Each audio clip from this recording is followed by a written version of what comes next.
বিশ্ব উত্তেজনা বাড়ছে, আমেরিকা, ইসরায়েল ও ইরান পরিস্থিতি নিয়ে গুরুত্বপূর্ণ vocabulary. War-related vocabulary you need to know. Conflict সংঘর্ষ, টেনশন উত্তেজনা, এসকেলেট বৃদ্ধি পাওয়া, রিটালিয়েশন পাল্টা আক্রমণ, স্ট্রাইক হামলা, এয়ার স্ট্রাইক বিমান হামলা, মিসাইল ক্ষেপণাস্ত্র, নিউক্লিয়ার পারমাণবিক, স্যাংশন নিষেধাজ্ঞা, অ্যালায়েন্স জোট। মিলিট্যান্ট সশস্ত্র যোদ্ধা, সিজ ফায়ার যুদ্ধবিরতি।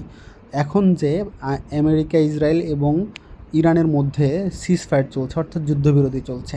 ইনভেশন দখলমূলক আক্রমণ, ডিপ্লোম্যাসি কূটনীতি, প্রক্সি ওয়ার পরোক্ষ যুদ্ধ, ইন্টারভেনশন হস্তক্ষেপ, ক্যাজুয়ালিটিস হতাহত, হিউম্যানিটেরিয়ান ক্রাইসিস মানবিক বিপর্যয়, রিফিউজি শরণার্থী, জিওপলিটিক্স ভূরাজনীতি। এই ভোকাবুলারিগুলো মুখস্থ রাখার জন্য অবশ্যই লিখে লিখে বারবার করে পড়তে হবে।